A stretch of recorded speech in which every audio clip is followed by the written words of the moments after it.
Hello friends, welcome back to my channel. இன்றைக்கி நம்ம என்ன பார்க்க போகிறோம் அப்படின்னா, சும்மா கருக்கு முறுக்குன்னு முறுமுறுப்பான ராகி முறுக்கு. வாங்க எப்படி ரெடி பண்ணலான்னு பார்க்கலாம். முதல்ல அதுக்கு தேவையான பொருட்கள் என்னென்ன பார்த்துக்கோங்க. ஃபஸ்ட்டு நம்ம முறுக்குக்கு தேவையான மாவை பிசைஞ்சிடலாமா? அதுக்கு ஃபஸ்ட்டு ஒரு மிக்சிங் பவுலில் 1 கப் அளவு ராகி மாவு எடுத்துக்கலாம். எந்த கப்பில் ராகி மாவு எடுத்தீங்களோ அந்த கப்புக்கு 1/2 கப் அளவு அரிசி மாவு சேர்த்துக்கலாம். அடுத்ததாக 2 டேபிள் ஸ்பூன் அளவுக்கு கடலை மாவு சேர்த்துக்கலாம். ராகி முறுக்கு கொஞ்சம் காரமாகவும் இருந்தால் நல்லாயிருக்கும். அதனால 1 டேபிள் ஸ்பூன் அளவுக்கு மிளகாய் தூள் சேர்த்துக்கலாம். ரொம்ப காரம் வேணும் அப்படிங்கிறவங்க 2 டேபிள் ஸ்பூன் அளவுக்கு கூட சேர்த்துக்கலாம். அடுத்ததாக 1 டேபிள் ஸ்பூன் அளவு உப்பு சேர்த்துக்கலாம். கொஞ்சமாக 1/2 டீஸ்பூன் அளவுக்கு ஓம விதைகளை சேர்த்துடலாம். 1/4 டீஸ்பூன் அளவு பெருங்காயத்தூள் சேர்த்துடலாம். எண்ணெயை நல்லா சூடு பண்ணிக்கோங்க. 2 டேபிள் ஸ்பூன் அளவுக்கு சூடான எண்ணெயை சேர்த்துடலாம்.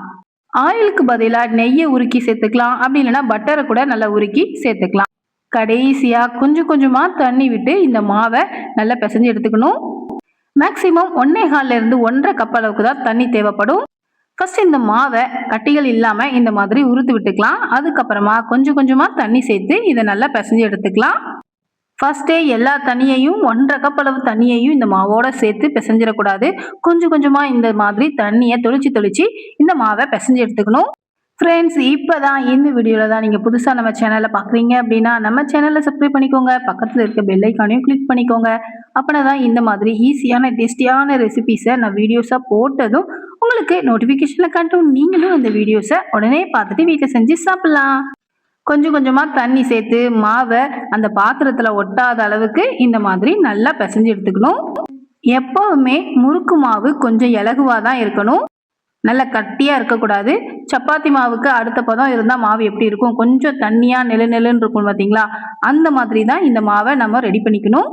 மாவு ரொம்ப கட்டியாக இருந்துச்சுனாலும் இடியாப்ப உலக்கு இல்லைன்னா முறுக்கு உலக்கு வச்சுருக்கோம் பார்த்தீங்களா? அதுலேருந்து வெளியே வராது.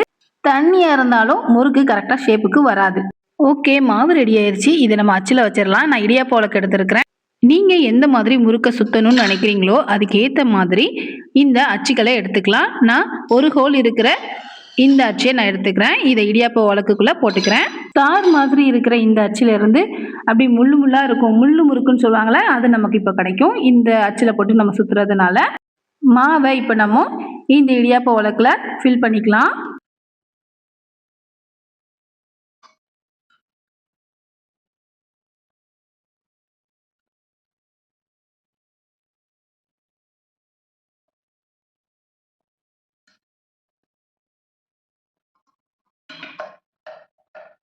இடியாப்ப உலக்குக்குள்ளே இந்த ராகி மாவு நம்ம பிசைஞ்சு வச்சுருக்கிறோம்ல, அதை உள்ளே வச்சுட்டு இடியாப்ப உலக்கோட மூடியை போட்டு மூடிடலாம். இடியாப்ப உலக்கில் மாவை ஃபில் பண்ணிவிட்டு அதோட மூடியை போட்டு நல்லா டைட்டாக க்ளோஸ் பண்ணதுக்கு அப்புறமா கீழே அச்சு வழியாக மேலே நம்ம அந்த இடியாப்ப உலக்கை இப்படி சுற்றும் போது நமக்கு கீழே உள்ள அச்சு வழியாக கரெக்டாக மாவு இந்த மாதிரி முறுக்கு மாதிரி வருதா, கரெக்டாக வருதா நமக்கு அப்படிங்கிறத டெஸ்ட் பண்ணிக்கோங்க. நமக்கு இப்போ இலகுவா மாவு வெளியே வருது. ஓகே, இப்போ நம்ம ஸ்டவ்வை ஆன் பண்ணிடலாம். ஸ்டவ்வில் ஒரு கடாயை வச்சுட்டு முறுக்கு பொரிப்பதற்கு தேவையான ஆயில் சேர்த்துக்கலாம். எண்ணெய் நல்லா காஞ்சிட்டான்னு பாருங்கள். எண்ணெய் காஞ்சிட்டு அப்படிங்கிறத தெரிஞ்சுக்கிறதுக்கு மாவுலேருந்து கொஞ்சமாக இந்த மாதிரி எடுத்து போட்டிங்கன்னா மாவு போட்ட உடனே மேலே உப்பிக்கிட்டு இந்த மாதிரி பொரிஞ்சு வந்துடணும். ஓகே, எண்ணெய் காஞ்சிட்டு அப்படிங்கிறத தெரிஞ்சுக்கலாம். அந்த மாவை வெளியே எடுத்து போட்டுட்டு ஸ்டவ்வை லோ ஃப்ளேமில் வச்சுக்கோங்க.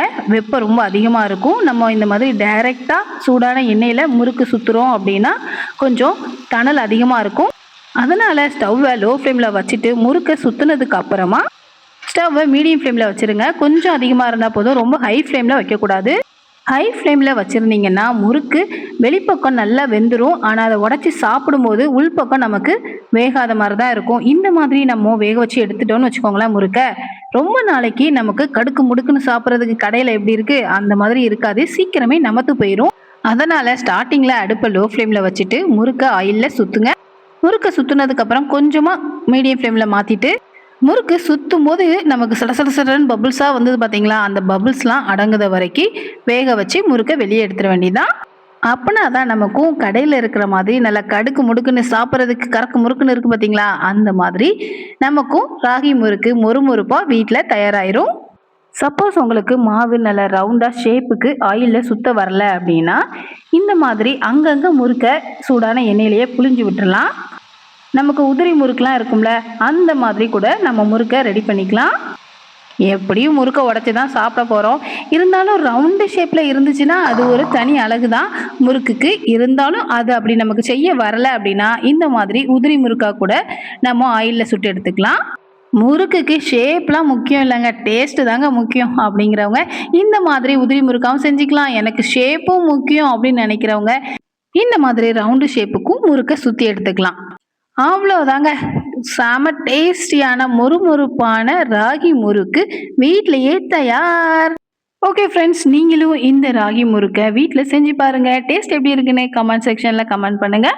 மறக்காம இந்த மொறுமொறுப்பான ராகி முறுக்க உங்க ஃப்ரெண்ட்ஸ்க்கும் ஷேர் பண்ணுங்க. இதே மாதிரி ஈஸியான டேஸ்டியான ரெசிபிஸ் வேணும் அப்படின்னு நினைச்சீங்கன்னா நம்ம சேனலை சப்ஸ்கிரைப் பண்ணிக்கோங்க. பக்கத்தில் இருக்க பெல் ஐக்கானையும் கிளிக் பண்ணிக்கோங்க. முறுக்கு நல்லா ஆறுனதுக்கு அப்புறமா இந்த மாதிரி ஒரு டப்பால போட்டு மூடி வச்சிட்டிங்கன்னா ரொம்ப நாளைக்கு நமக்கு முறுக்கு மொறு மொறுன்னு இருக்கும். முறுக்கு நல்ல மொறுமொறுப்பா இருக்கும் அப்படின்னு நான் சொல்றேன் பார்த்தீங்களா. வாங்க இப்போ நான் டெஸ்ட் பண்ணி காட்டுறேன்.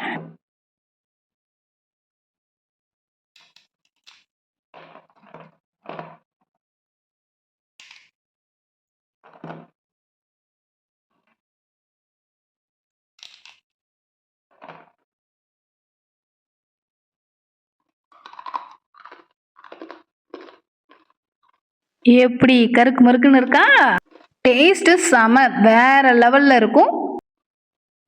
இதே மாதிரி வேறொரு டேஸ்டியான ரெசிபியில் மீண்டும் சந்திக்கலாம். Thank you, bye bye.